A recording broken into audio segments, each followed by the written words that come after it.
Nabi Idris merupakan keturunan Nabi Adam alaihissalam yang keenam. Tapi kalau kita tengok dalam susunan para rasul dan para nabi, Nabi Idris ni yang kedua. Adam, Idris dan Nuh alaihissalam. Jadi Nabi Idris ni merupakan moyang kepada Nabi Nuh alaihissalam. Kisah berkaitan dengan Nabi Idris alaihissalam ni tak banyak diceritakan di dalam Quran. Jadi bila Nabi Idris alaihissalam merupakan seorang rasul dan seorang nabi yang sangat beriman kepada Allah Subhanahu Wa Taala. Bila Allah Subhanahu Wa Taala menyuruh Nabi Idris buat A, maka Nabi Idris ni akan buat A. Suruh buat B, akan buat B. Maka bila para malaikat melihat keimanan Nabi Idris alaihissalam ni, mereka ni ada keinginan nak berkawan dengan Nabi Idris alaihissalam. Maka meminta izin kepada Allah Subhanahu Wa Taala nak turun ke bumi dengan menyerupai manusia dan berkawan dengan Nabi Idris alaihissalam. Maka dibenarkan oleh Allah Subhanahu Wa Taala. Maka bila mereka ni berkawan di antara satu sama lain, maka suatu hari Nabi Idris ni ada satu niat nak berjalan-jalan sekitar langit. Nak tengok langit pertama, langit kedua dan sebagainya. Diringkaskan cerita, malaikat ni meminta kebenaran kepada Allah Subhanahu Wa Taala untuk membawa Nabi Idris ni berjalan-jalan di langit. Maka dibenarkan oleh Allah Subhanahu Wa Taala. Maka pergilah Nabi Idris dengan malaikat langit pertama, langit kedua, langit ketiga dan sampailah langit keempat. Langit pertama, langit kedua 500 tahun perjalanan. Langit kedua, langit ketiga 500 tahun perjalanan. Luasnya langit Allah Subhanahu Wa Taala. Jadi bila sampai sahaja di langit yang keempat, maka Nabi Idris ni bertemu dengan malaikat Israel. Maka disitulah titik tolaknya, bertemu, cerita yang panjang lah itu. Kisah yang kedua, Nabi Idris ni berkawan, ada riwayat yang mengatakan Nabi Idris ni berkawan dengan malaikat yang bernama malaikat Israel. Malaikat Israel ni tugas dia mencabut nyawa.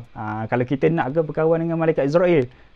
Jadi suatu hari Nabi Idris ni ada hajat. Hajatnya adalah dia ingin merasa kesakitan mati itu sendiri. Kemudian Nabi Idris ni memberitahu kepada malaikat Israel supaya mencabut nyawa Nabi Idris kerana dia nak rasa kesakitan mati itu sendiri dengan syarat ruhnya dikembalikan kepada jasadnya. Kemudian malaikat Israel meminta kebenaran kepada Allah Subhanahu Wa Taala dan Allah memberikan keizinan kepada Israel untuk mencabut nyawa Nabi Idris alaihissalam. Maka bila cabut nyawa Nabi Idris, maka selepas pada itu dikembalikan dan Nabi Idris alaihissalam juga dibawa untuk menziarahi, untuk melawat neraka dan kemudian dibawa juga Nabi Idris ke syurga. Dan ada juga riwayat yang mengatakan bila Nabi Idris masuk sahaja syurga, maka Nabi Idris tak nak keluar. Jadi sampailah ada riwayat yang mengatakan sehinggakan pada saat ini Nabi Idris ni ada riwayat yang mengatakan masih lagi berada di langit yang keempat seperti mana kisah yang pertama. Dan ada juga yang meriwayatkan pada saat ini Nabi Idris masih lagi berada di syurga Allah Subhanahu Wa Taala. Tapi tak kisahlah di mana Nabi Idris alaihissalam berada, asalkan kita beriman kepada Nabi Idris alaihissalam.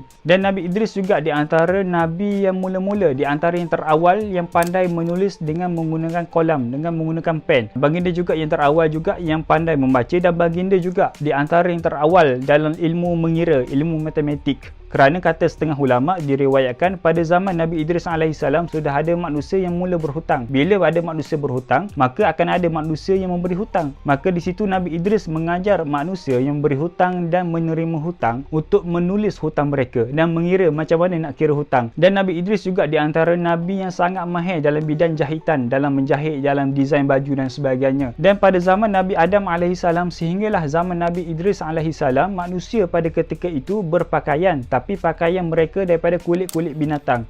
Kira bukan manusia ni turun-turun ataupun di awal kemunculan manusia bukan tidak berbaju, bukan tidak berpakaian. Jadi manusia ni memang daripada asal, daripada Nabi Adam alaihissalam sudah berpakaian. Kerana sebelum Nabi Adam alaihissalam diturunkan ke bumi, Nabi Adam sudah diajar oleh Allah Subhanahu Wa Taala bermacam-macam ilmu, termasuklah ilmu berpakaian. Dan jahitan Nabi Idris itu sendiri diberikan kepada orang-orang yang memerlukan, seperti orang yang susah, orang yang memerlukan, orang yang sederhana dan sebagainya. Cuma wallahu alam, jahitan Nabi Idris tu jarumnya asal daripada mana, macam mana jarum dia, panjang mana jarum dia, benang dia guna benang apa, wallahu alam. Asalkan kita beriman kepada Nabi Idris alaihissalam.